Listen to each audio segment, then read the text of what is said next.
Hello, नमस्कार, welcome back to the public court. आज हम बात करेंगे लोकसभा में पास हुए transgender persons protection of rights amendment bill के बारे में। सोशल मीडिया और न्यूज़ पे डिबेट है इसको लेकर और काफ़ी प्रोटेस्ट भी हो रहे हैं। लेकिन एक्चुअली में ये है क्या? तो पहले कॉन्टेक्स्ट के लिए थोड़ा बैकग्राउंड समझते हैं।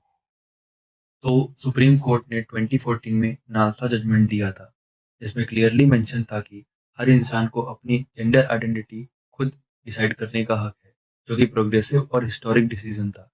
आपको खुद को ट्रांसजेंडर आइडेंटिफाई करने के लिए किसी भी तरह की कोई मेडिकल सर्टिफिकेट की कोई ज़रूरत नहीं थी। फिर 2019 में transgender persons protection of rights act आया, जो कि इम्परफेक्ट था, लेकिन उसमें ट्रांसजेंडर की डेफिनेशन ब्रॉड थी।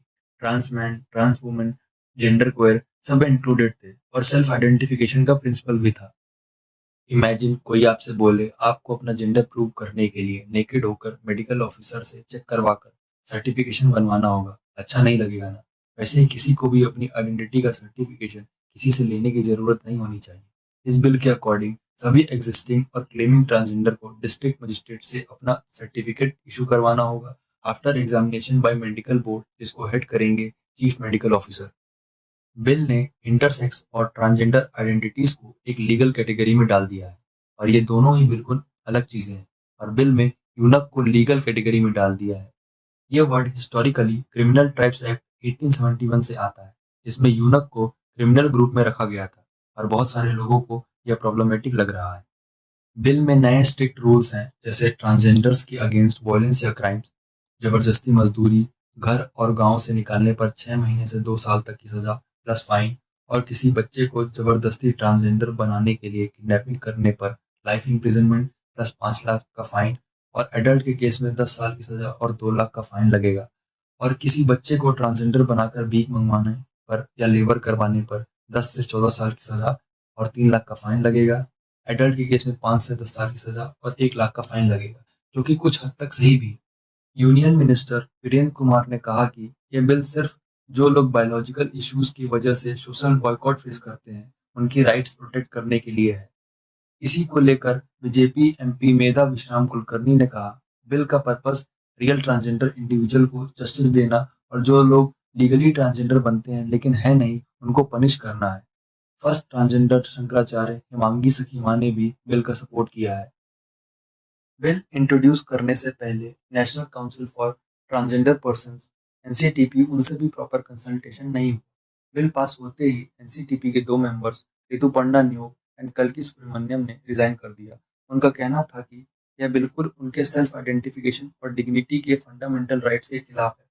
वही ट्रांस राइट एक्टिविस्ट कई पद्मश्री ने कहा कि पॉलिटिशियन हमारे लिए लॉ बना रहे हैं और इन्हें जेंडर, सेक्स और सेक्सुअलिटी के बेसिक्स नहीं पता। और transgender right activist Lakshmi Narayan Tripathi ने भी कहा, gender is very personal thing, हम एक मेडिकल ऑफिसर से अपनी आइडेंटिटी का टेस्ट क्यों करवाएं।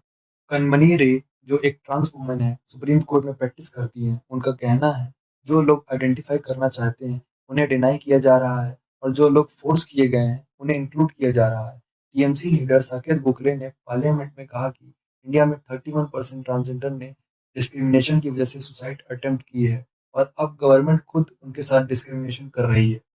इंडिया की लास्ट सेंसस में 4,87,803 ट्रांसजेंडर्स रिकॉर्डेड थे, लेकिन सिर्फ 32,424 के पास ही आइडेंटिटी कार्ड्स हैं, जो सोशल सिक्योरिटी एक्सेस जैसे education, health care, employment and public facilities के लिए बहुत इंपॉर्टेंट है। यानी पहले से ही बहुत कम लोगों के पास आइडेंटिटी कार्ड्स अवेलेबल है, और इस बिल के बाद नंबर और भी कम हो जाएगा।